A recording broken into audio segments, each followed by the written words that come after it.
Rams visiting the Bears. The Bears right now are -3 and the total's at 40.5. So let's dive into the Rams. They just had one of those games last game where it's just like, hey, everything needed to go right for a win, and it happened. They have no line whatsoever. They also just don't have any receivers. Cooper Kupp, Puka Nacua.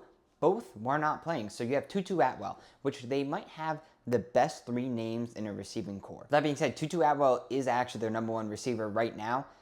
So that's gonna be a factor. Not that Tutu Atwell is bad, but it's just like he might be a third guy on a team, but now he's the first guy, so they're not really gonna have a lot of people to throw it to. And the Bears do have a great pass defense that will probably just be able to shut Tutu Atwell down. So I don't really know what the game plan is gonna be for the Rams. For the offensive side of the Bears, I guess Caleb Williams has arrived. He had 364 passing yards last game, but last game just seemed like it was weird. I mean, they were playing the Colts, and it was like, oh, this is kind of fun, and there was like a bunch of different turnovers, but then big plays. So it was a lot of fun, but it wasn't a clean game by either side. And he did have like, I think it was like an 80-yard pass or just, some type of Hail Mary pass to DJ Moore that got tipped up. He caught it and then was down on the 1 yard line at the end of the half. So that definitely boosted up his yards for passing. I don't really know what to make of it. Maybe this is Caleb Williams' coming out game, but I wouldn't be banking on that fact. And he's had some great throws where it's like, oh wow, that guy knows what he's doing. But there's also some throws where it's like, oh, I don't know. He looks like a rookie. And this is my first year like actually noticing being in the games and being like, ooh, yeah, that might be like a rookie play.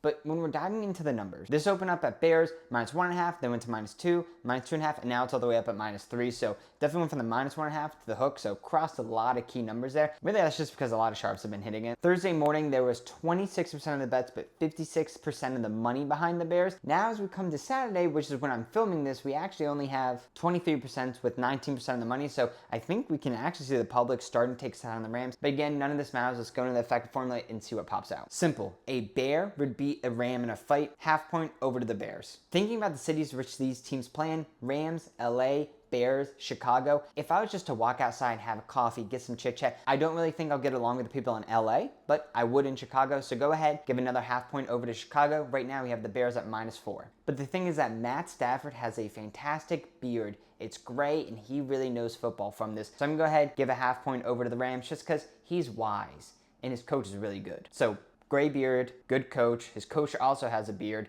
Matt Eberflus has a beard. Caleb Williams also has a beard.